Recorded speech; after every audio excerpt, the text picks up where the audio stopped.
Assalamualaikum warahmatullahi wabarakatuh. Apa kabar semuanya? Semoga sehat semua. Jumpa lagi dengan channel saya Siar Edukasi yang membahas informasi seputar pendidikan, kepengawasan, dan pembelajaran. Saya Dr. Andos Bunyamin, MBA, pengawas SMA, SMK, Dinas Pendidikan dan Kebudayaan Provinsi Nusa Tenggara Barat, bertugas di cabang Dinas Dikbud Bima dan Kota Bima. Saya buat video ini tanggal 18 April tahun 2023. Ini bertepatan dengan hari ke-27 Ramadan tahun 1444 Hijriah. Nah, pada akhir-akhir puasa begini sering berbicara masalah hilal. Makanya pada video kali ini saya ingin membahas tentang hilal. Ada 3 video. Yang pertama tentang penentuan bulan baru di Indonesia. Kemudian yang kedua saya mau membahas cara menggunakan aplikasi di HP maupun di laptop untuk melihat atau melakukan simulasi hilal. Dan yang ketiga, sering ada yang mengatakan, ini kenapa lebarannya bisa beda dengan Arab Saudi misalnya. Kadang-kadang kenapa duluan Saudi kita tidak? Itu kita bahas di video yang ketiga. Jangan lupa subscribe channel saya Siar Edukasi, like dan share video ini. Baik Bapak Ibu, kita bahas metode atau pendekatan yang digunakan untuk penentuan bulan baru yang berlaku di Indonesia. Setidaknya ada 3 metode atau pendekatan, yaitu Ru'yatul Hilal, yang kedua Wujudul Hilal, dan ketiga Imkanur Ru'yat.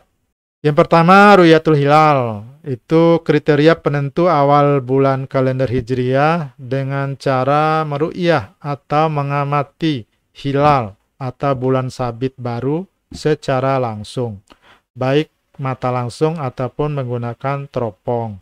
Kenapa teropong? Karena udara atau cuaca di Indonesia itu sulit untuk mengamati hilal. Apabila hilal atau bulan sabit tidak terlihat atau gagal terlihat, maka bulan berjalan digenapkan atau istikmal menjadi 30 hari. Nah, kriteria ini di Indonesia digunakan oleh Nahdlatul Ulama atau NU, namun hisab tetap digunakan. Jadi meskipun hanya sebagai alat bantu dan bukan sebagai penentu masuknya awal bulan Hijriah. Jadi dengan hisab itu diketahui posisi bulan itu sebelah kanan matahari atau sebelah kiri. Berapa kira-kira ketinggiannya sehingga bisa diarahkan mata atau teropongnya ke tempat yang tepat. Yang kedua, Wujudul Hilal, yaitu kriteria penentuan awal bulan Hijriah dengan menggunakan hisab atau perhitungan. Kriteria ini di Indonesia digunakan oleh Muhammadiyah.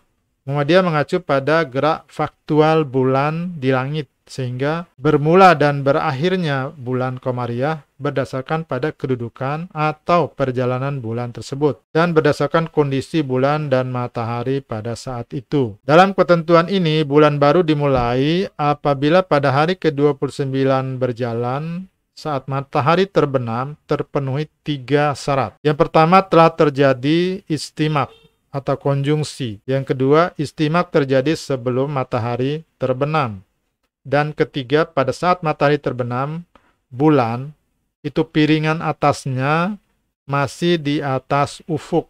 Walaupun beberapa saat kemudian menghilang, itu sudah dihitung bulan baru oleh Muhammadiyah. Apabila salah satu dari kriteria tersebut tidak terpenuhi, maka bulan berjalan digenapkan menjadi 30 hari dan bulan baru dimulai lusa. Yang ketiga, ini namanya Imkanur Ru'yat. Secara bahasa, Imkanur Ru'yat adalah mempertimbangkan kemungkinan terlihatnya hilal. Imkanur Ru'yat adalah kriteria penentuan awal bulan Hijriah yang ditetapkan berdasarkan musyawarah Menteri-Menteri Agama di 4 negara, Brunei Darussalam, Indonesia, Malaysia, dan Singapura atau disingkat MABIMS. dan dipakai secara resmi untuk penentuan awal bulan Hijriah di 4 negara ini. Ketentuannya, awal bulan Hijriah terjadi jika pada saat matahari terbenam, ketinggian bulan di atas cakrawala itu minimum 3 derajat. Yang kedua, sudut elongasi, itu jarak sudut antara pusat piringan bulan dan pusat piringan matahari, itu minimum 6,4 derajat. Jadi, ini misalnya matahari, ini bulan. Nah, ini dari posisi mata kita, itu ada sudut. Itu elongasi. Kalau dia berimpit begini, sudutnya katakanlah 0, itu udah pasti tidak bisa diamati karena muka bulan yang terkena matahari menghadap ke matahari, kemudian yang lainnya membelakangi kita, jadi nggak bisa dilihat. Kalau ada posisi bergeser, ada kemungkinan bulan bisa dilihat. Berikut terkait dengan penentuan 1 Syawal 1444 Hijriah, saya ingin menayangkan informasi perakiraan hilal saat matahari terbenam tanggal 20 April 2023 itu sebagai penentu awal bulan Syawal 1440 Hijriah yang dibuat oleh Badan Meteorologi, Klimatologi, dan Geofisika atau BMKG. Silakan bisa di-download di situs bmkg.go.id. Nah, di sini ketentuannya atau dalam informasinya, yang pertama waktu konjungsi atau istima. Untuk bulan April ini, konjungsi terjadi pada 20 April 2023 jam 11.12.25 WIB atau 12.12.25 waktu Indonesia Tengah atau 13.12.25 waktu Indonesia Timur. Kemudian matahari terbenam antara jam 7.33.53 di waktu Indonesia Timur di Merauke sampai dengan 18.45.55 WIB di Sabang. Khusus untuk daerah saya Bima NTB karena ini terkait dengan pembahasan saya di video kedua. Jadi saya catat dulu. Matahari terbenam jam 18.0034 dan bulan terbenam 8 menit kemudian. Itu umur bulannya. Nah, ini data lengkapnya Bapak Ibu. Ketinggian hilal bulan saat matahari terbenam Kamis 20 April. Ini peta dunia. Kalau Indonesia ini antara 1 sampai 2.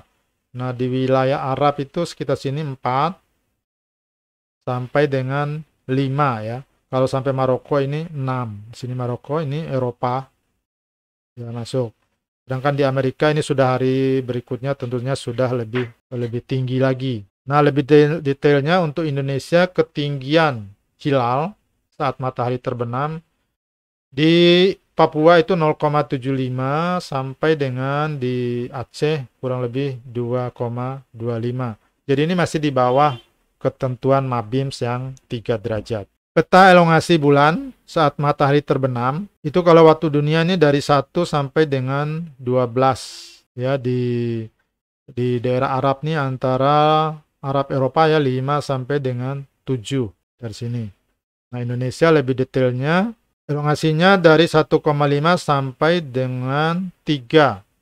Nah, kalau ketentuan MABIMS itu 6,4 derajat. Oke, berikut peta umur bulan saat matahari terbenam, Kamis 20 April.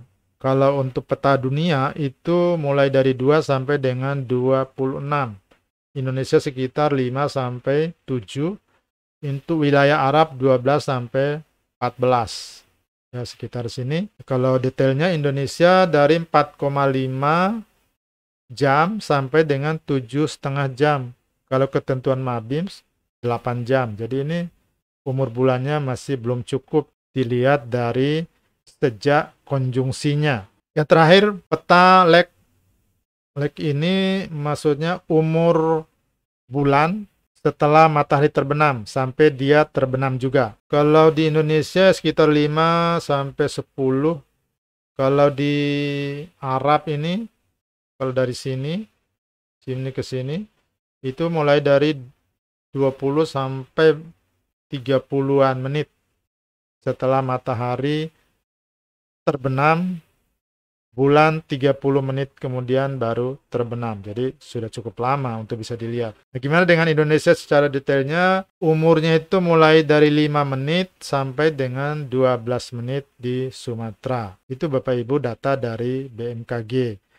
Nah, inilah yang akan diobservasi oleh pemerintah pada tanggal 20 April lewat pengamatan langsung ataupun menggunakan teropong.